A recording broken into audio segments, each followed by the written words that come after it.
those connections which are between really big cities just aren't good enough. It takes too long, you're too often stood up, it's often a very unpleasant journey, the gaps between services aren't good enough, and it affects the kind of business that we can do.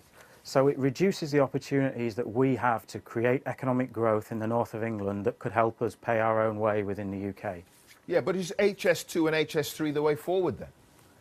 Well, that's an interesting question. HS2 and HS3 will be good for the north of England. Are they the top priority up here? Well, if I look at the data, and data is something that we look at a lot at ODI Leeds, it's probably not the top priority.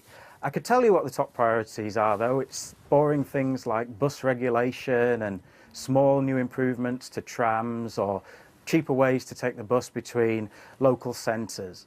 That wouldn't get on the news, that wouldn't get people interested. So if we want to win the political battle, then maybe we have to say that HS2 and HS3 are the big things that we're going to fight for.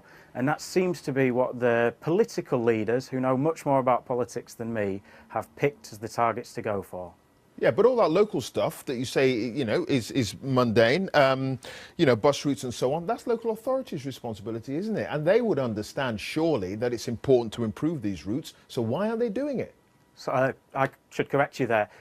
Buses in the UK outside of London are deregulated, so local authorities really have no power to change them very much. No power at all? Almost none, really almost none.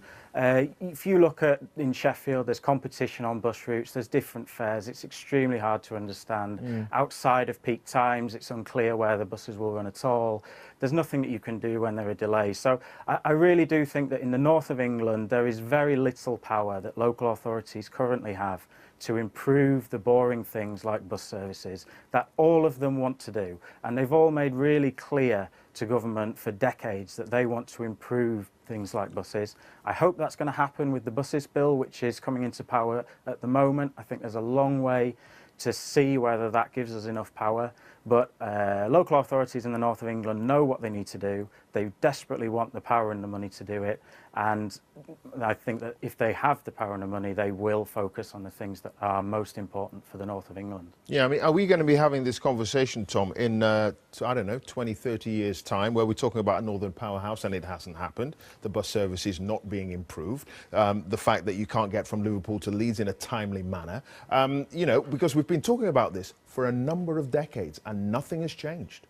Yep, I completely agree on that. So when I was about 15 years old, growing up in East Yorkshire, I came to Leeds quite a lot. I was promised that there would be a tram. I've been promised it about every year. And it's always been delayed, cancelled, pushed back or changed by the Department for Transport in London. I do think that something's changed though.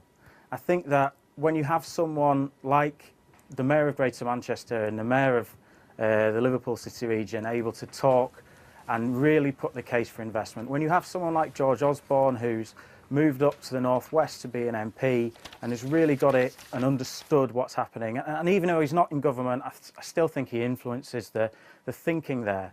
I do feel like there's a decent chance, I'm not going to say it's definitely going to happen, but I think there's a decent chance that this could be the decade where we really make progress on it.